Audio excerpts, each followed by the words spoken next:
I will take this time to welcome everyone. Hello, my name is Shaquel Ballou. I'm a program analyst on the Women's and Infant Health team at AMCHP. And I'm excited to welcome you all to the live question and answer session for the conference session, Learning from Each Other, Maternal Mortality Review and Fetal Infant Mortality Review Opportunities for Collaboration. We have our speakers here. Decided to take any questions that you all have. I will read the questions that were added on the conference platform. If you did not have the opportunity to add these questions, you can chat them here. But before we get started with questions, I'll actually invite the speakers to introduce themselves. And Mina, you are closest to me on my Zoom screen, so I'll get started with you. Hi everyone, Meena Ramakrishnan. I'm a physician consultant and the data analyst for both FEMUR and MMR in Delaware. I'll go next. Good afternoon, everybody. My name is Bridget Buckaloo. I'm the Director of Women's and Children's Services for BB Healthcare, which is a community hospital in the state of Delaware. I am a perinatal clinical specialist by my education, and I have had the privilege of serving on our FEMUR panel since 2007 and our MMR panel since 2013. It's nice to be here. And hi, I'm Lisa Klein. I am the coordinator for maternal mortality review for the state of Delaware. I'm also a clinical nurse specialist by training and have over 42 years of taking care of moms and babies as a registered nurse. One of the questions I know was about the background. I am the person who does the interviews for both FEMUR and for maternal mortality review. And my background in nursing, and I think a lot, my background having done research and having had to recruit people to participate in complex research studies has been a huge asset to my ability to reach out to family members to participate in interviews. Thanks for answering that question, Lisa. That was actually the first one I had queued up here. So thank you for addressing that, and thank you to our speakers for the introductions. Our next question that we have here in the chat, do you have some specific questions or a tool that you use to assess mothers' experience with racism during your MMR and FEMUR processes?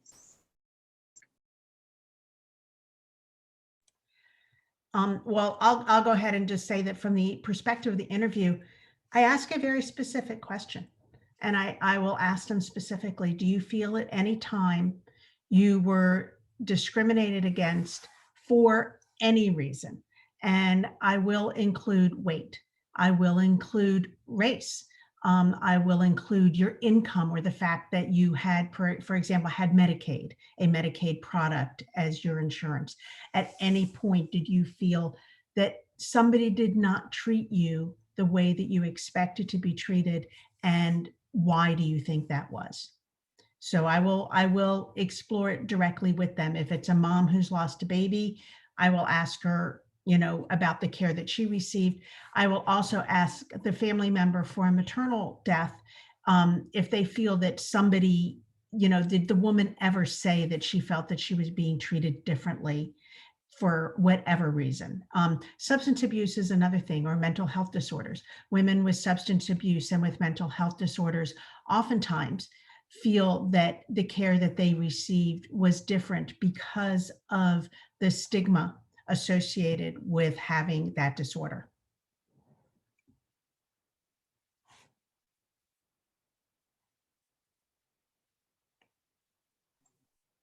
And I'll pause if Mina or Bridget, you have anything else to add. Otherwise, I encourage you to continue to add your questions in the chat. There were a couple questions on the conference platform that folks are wondering if slides would be shared, if you all would feel comfortable sharing slides about the data and how you all went about your processes.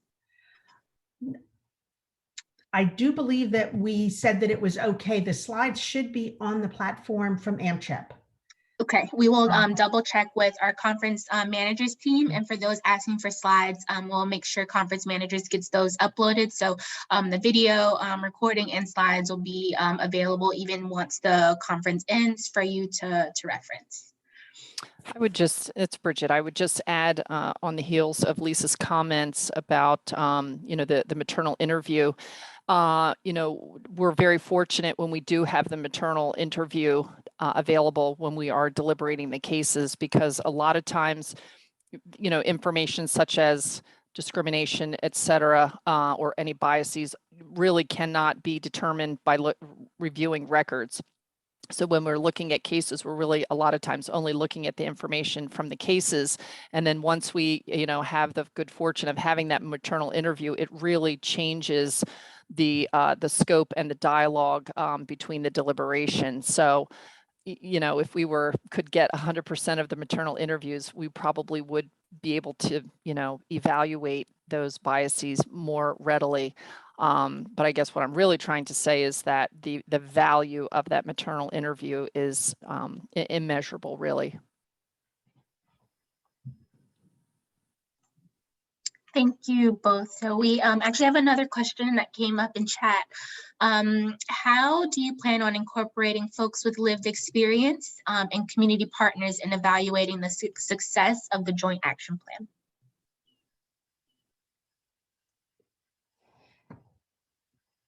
I'm happy again to talk, and then I'll have Mina and Bridget contribute as well.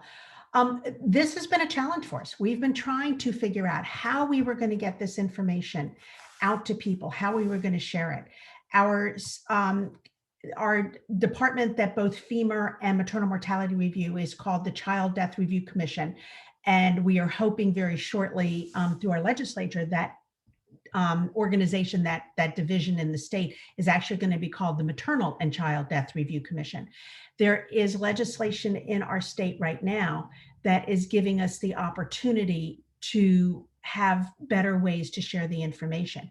We have always produced an annual report, and Mina has been invaluable in providing and compiling the information that creates our annual report. But it's just something that sits on a website, and if people take the opportunity to go in and look at it, then they get the information.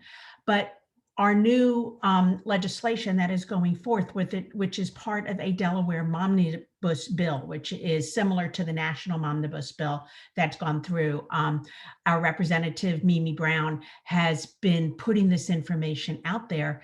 And we're very glad that it's going to be there, because it's going to legislatively put us in a position of needing to share this information, both in local presentations as well as virtual presentations, to get the information out about what is going on.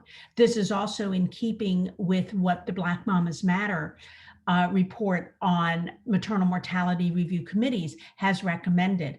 And we have just completed the process of taking the issues report that they put out and comparing what we have been doing in our maternal mortality review process with what the recommendations were from the BMMA report.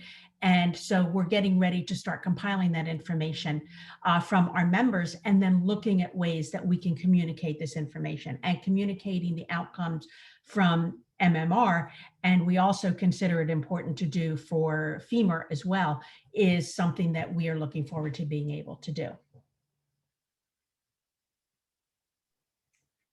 And I'll just sorry to Lisa's answer. Yes, we do try to take our quote show on the road. Similar to the slides you saw this afternoon, I try to tailor different presentations and have been trying to build a repertoire of community groups that we go to, kind of as a traveling show, quote unquote, or a virtual show. We also recently participated in the National FEMA Storytelling Learning Collaborative. So I think we've got some more ideas about incorporating stories to galvanize change. And that's something that hopefully will pair the data with de-identified but individual stories or story moments from interviews, or both on the femur and MMR side. So our annual report is available on our website, and we, in the last few years have moved to a shorter report, kind of more structured around one-page issue briefs or infographics, and just trying to mix up different formats to get the information out there. I think one other thing that's been helpful for us, although maybe not to the degree that we would like, is we do, like to see community members part of our work groups within the state. And so we do have quite a few community action teams that actually have community members. One, for example, is our Delaware Perinatal Quality Collaborative that has a community member who sits on that panel, and she's very, very open to telling her story, and kind of really gives that patient perspective when we might get lost as clinicians in that detail. She quickly grounds us in kind of bringing that patient perspective. And really gives us that lens and allows us to really pull back on some of the things. So I think, inviting the community members to the table and onto those panels is valuable. Thank you all for and I'll echo a comment in the chat for your transparency here. And we have just a few more moments. I'll read this next question here. Would you all be comfortable with sharing interview questions and protocol for us to review? This is from someone in Minnesota interested in incorporating informant interviews. I'm very happy to share the interview guides that I have created by merging the information. I'm just going to put my email into the chat, and you're welcome to reach out and let me know what information you would like to have. Let me see. I can't say well because I don't have my glasses on. So it's just lisa.klein@delaware.gov, and you're welcome to reach out to me, and I'm happy to send you what I'm using. Great, thank you so much, Lisa.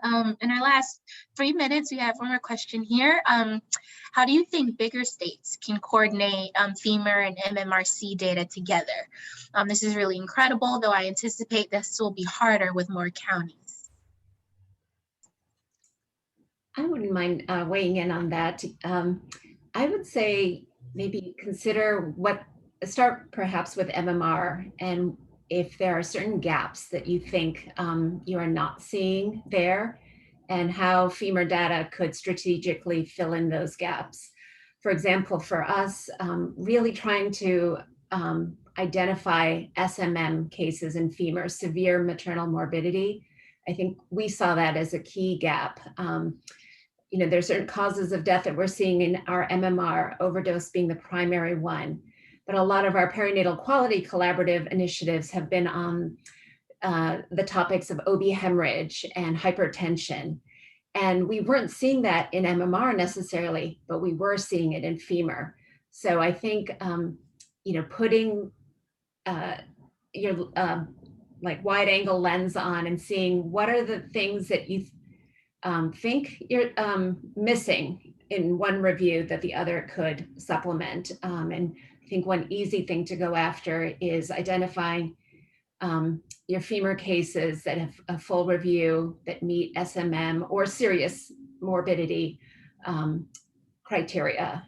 And I think that would be a good place to start, kind of hitting level 2 and level 3 in that pyramid of maternal outcomes.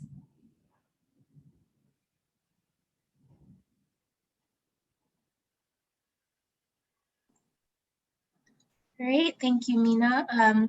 And we are just about out of time.